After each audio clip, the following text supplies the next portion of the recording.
How we doing, everyone? I am here with Matt Mastrangelo from Hunt Real Estate, and we are going to be going over what the negotiating and submitting an offer process looks like for buyers in this market. Matt, how are we doing today? Doing pretty well. Doing pretty well. Awesome. You know. You excited to be going over the negotiating process? I would say I'm very excited just because it's one of those topics that a lot of people don't really get into too much. So it's definitely going to be good. You should stay tuned. Stay tuned to this one. Stay tuned. Absolutely. So the first question that we're going to go from here is what is the role of a real estate agent during the negotiating process? So your role as a real estate agent is ultimately to make sure that your client's best interests are always intact. So when you are working with a real estate agent, they have a fiduciary responsibility to have your best interest at place. That's why it's beneficial to actually use a real estate agent as a whole. So that being said, they're also a subject matter expert of the market. They do this every single day. So it's important that when you are actually in the process of buying your first home, that it is utilizing a realtor, because you don't know what you don't know. And if you utilize an expert, it gives you that bit of edge of competitiveness that's actually going to help you step into your first home. Absolutely. I always recommend using a real estate agent when buying a house, because you don't know what you don't know, like you said. So what are some common strategies for negotiating when you go to submit an offer in? So it depends on the house, and this is house to house. I would say as far as strategies, you have to do a level of due diligence per house. So not every house is going to be the same. So let's say you're looking at a house. One thing that is really common is to take special features of that house and understand what it's valued at right now, what it's listed at. And then one thing you're going to start doing is you're going to start pulling comparables. Any agent that you're working with, as far as making an offer, you want to know basically around what it's going to appraise for. That's a huge factor, especially if you're working with a lender.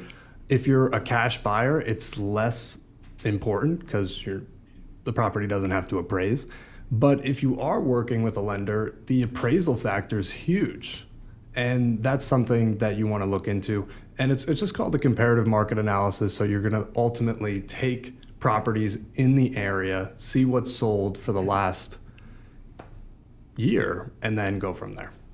Absolutely. So for finding that fair market value, you're looking at comps, you're looking at previous houses that have sold, you're looking at the existing market, what does that look like? You're looking at supply and demand, economics. There's not a lot of inventory, there's more buyers, like what we're seeing right now. So those are all things that you kind of take into consideration when you're trying to find what is a fair market value for this.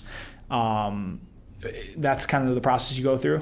Definitely. And that's the thing, is it has to be fair market value. If the property is only comping for, let's say, $100,000 and you're putting in $300,000, there's a good chance the bank is not going to give you $300,000 for the property because they're only seeing a value of $100,000. At the end of the day, is a mortgage, your bank sees this property as an investment just as much as you do.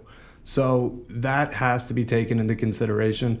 And another thing, that's when you start getting into things like appraisal gaps. Mm-hmm. That's when you start getting into more levels of negotiation.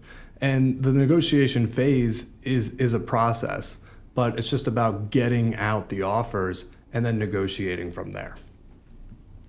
So you talked a little bit about getting the offers out there, going through the process of finding what the fair market value is. How can a buyer negotiate effectively? What are some strategies there? What are some pitfalls to try to avoid? There's some common mistakes maybe that they have. Yeah. And then, I've also, a lot of people are so used to putting an offer below asking price. So in this market, that's not very common. So when is it appropriate to do that? When are we, what are the potential risks of offering a below asking offer? So I would say there's a time and place for a below asking offer. And that's something that, again, a realtor can help you navigate, in the sense that you're not going to, if there's a level of competitiveness, getting a lowball offer accepted is something that's going to be like a dime a dozen. But I'm not saying it doesn't happen. It does happen. I'm just saying that it's rare, and because it's rare, it's one of those topics that you have to look in the right places. You have to look in more uncomfortable places than not, and you also have to be with a team that's experienced in more complicated deals. Like, let's take pre-foreclosures, foreclosures, short sales.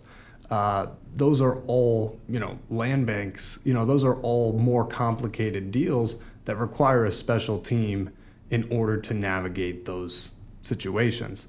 And most of the time, if you are trying to lowball a property that's ultimately very competitive, it's very hard to get your offer accepted because, again, if you're 18 offers in, what are the odds that all 18 people are willing to put $10,000 under? Yeah. Very, very rare. It's rare. very rare. Agreed. So where are some of the areas that people can negotiate on, some common areas? So we've talked about appraisal gaps. We've talked about escalation clauses. We've talked about lowball offers. What are some other things? I know sometimes I've been talking with a few clients where they're offering to pay for some of the seller's closing costs. Like, what are some things that people can negotiate on? I would say pretty much in the realm of real estate, everything is open for negotiation. Everything can be negotiated. And what it really comes down to is win-win scenarios. That's ultimately what it boils down to. When you're making that offer, it's about making it in such a way that the buyer is in a winning situation, but also that the seller is in a winning situation. And working to meet in the middle. Like, let's say the buyer needs a longer closing time because they need more time to move, and that's a contingency that could ultimately break a deal. But if you're more flexible, then that opens up a level of negotiation saying, hey, I'm a buyer. I'm willing to, delay a little bit to give the seller more time. And those itself, that sometimes wins offers too. If you're flexible, being able to work under, difficult circumstances and understand that this is a seller who is buying, a potentially another house. They're selling a potentially another house, and there's a lot more involved. But ultimately, everything is a negotiation from nuts to bolts. You could start negotiating price. You could start negotiating, earnest money deposit. And then once you start getting into there, it goes down to terms and also contract dates, on or about dates. Though every single factor of the contract matters, but it's not all going to be the same house. Yes. Each offer needs to tweak just a little bit, and you basically have to zero the offer every single time to basically see what is going to work for that seller. I think personalizing is a huge facet of this, because if you're just going at each offer, each house the same, you're probably not going to land the offer. But maybe this seller's looking for something a little bit different than this seller. Maybe they want to close quicker. Maybe they want to wait until the school year's out and then they want to close. Everything's kind of on the table. So I think working with a real estate agent, talking to them and asking what are the pain points, what are the issues, why are they looking to sell, what can we do to kind of, make the process as smooth as possible for them, that's going to be more likely to get your offer accepted, right? Yes, absolutely. Awesome. So we talked about some of the different things you can negotiate on. Another point of negotiation comes up, and sometimes it's in the initial contract once it's initially signed, who's responsible for repairs or whatnot. But say you get a home inspection and there's some items that come up there. How does that negotiating process work? So it really depends on what was negotiated at the time the contract was written. So let's say if you said that the inspection is basically it's basically pass fail, and it's for the buyer's knowledge. There's ultimately not much that can be done with it because the buyer agreed to basically the inspection being pass fail. But the way the contract, and obviously you'd have to talk to your attorney about this, but the way the contract is written, it's written in such a way that if the inspection was deemed unacceptable, that would ultimately give the buyer basically a way to negotiate credits, or even at some points even walk away from the deal due to the inspection. And that's just one of those ways that it's something that you have to have an open mind with negotiation, because that can happen.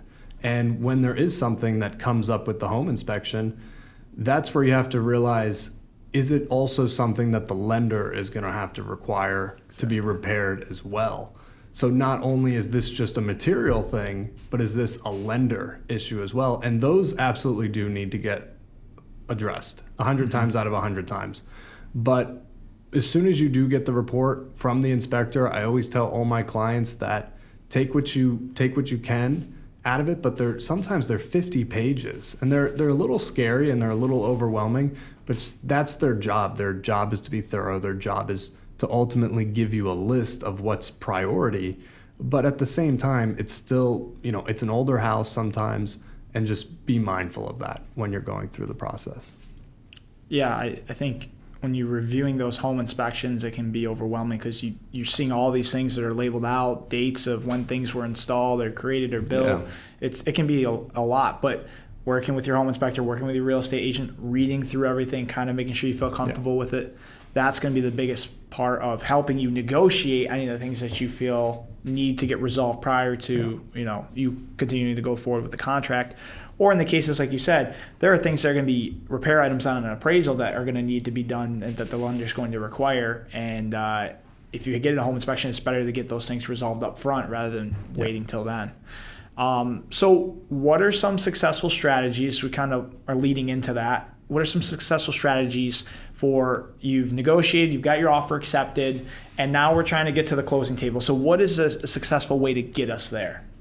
So this is something that ultimately I would say using very vetted teams is probably going to be your number one focus as far as making it a smooth transaction. And the reason I say this is because when you make a machine that's a well-greased machine and it just knows how to close deals in an organized but fluid way, it never fails. And ultimately, that's one of the biggest factors is you can work with whoever you want to work with, but when you work with professionals who are above and beyond, when you have rock stars in your corner that crush deals every single day, you're going to get a better result. I mean, you can use somebody that is like your neighbor and you know him and they're okay and they do 2 deals a year and that's fine. And you can use those people, but ultimately you want to use a team of experts that will help you close the deal instead of the New York State, upstate New York average, which apparently is 65 days to 35 days. And that's the thing is when your team is organized, when your team knows what they're doing, that can actually happen as long as you're using the right professionals. So because when I hear people are closing in 70 days, 65 days, I'm like, you should have just quit. What is happening that you are sitting in a 65-day period and you haven't closed? So I think your team is really important on this. So reaching out to the right people at the right time. I agree. The right team makes all the difference, takes away the stress. Yes. Peace of mind. It's always huge. One more thing before we go, a little bonus question here is we've talked about a lot of great nuggets here from negotiating, submitting offers, how the process works, how do we get all the way through the end. But if you had to give one tip to a new buyer, first-time home buyer, even a seasoned buyer that bought maybe 10, 15, 20 years ago, what would be your top tip that you would give for negotiating a successful offer or submitting a clean offer, a good offer to a seller? I would say if you're you're a first-time home buyer, I would say trust your instincts. Ultimately, that is going to, when you see something, make a decision, because what's going to start looking really good in the long run is your speed, your ability to execute is going to start to look really good. And just be mindful that levels of competitiveness per house are going to vary, and just trust the experts to get you there. And if you're sitting there and you're in a position where you've lost 10, 15 deals, that's another avenue, but just stay focused, stay calm, and really trust your instincts. If you like the house, make an offer. Just make an offer. If you have a good feeling, make the offer. The worst thing that happens is they say no. And that's the worst thing that happens. And then you get used to the feel of making offers. And once you get used to it, you're going to start to realize the process. You're going to go faster. And then at that point, you make a couple offers. Most people don't often get their very first offer, but over time, you're going to realize what went wrong. And a lot of times you don't get your first offer, and it's because you want to do what you want to do. But a lot of times it's following the experts. They're not going to steer you the wrong way. What's good for you is good for them, and they ultimately have that fiduciary responsibility to help you in every which way possible. So I would just say, stay in it, stay in the fight. Ultimately, trust your gut. Trust your gut. Well, I want to say thank you to Matt from Hunt. He's a real estate professional in the Syracuse and upstate New York region, and he does a fantastic job. And so I wanted to thank you for your time. So thanks, Matt. Appreciate it. Thank you. Awesome.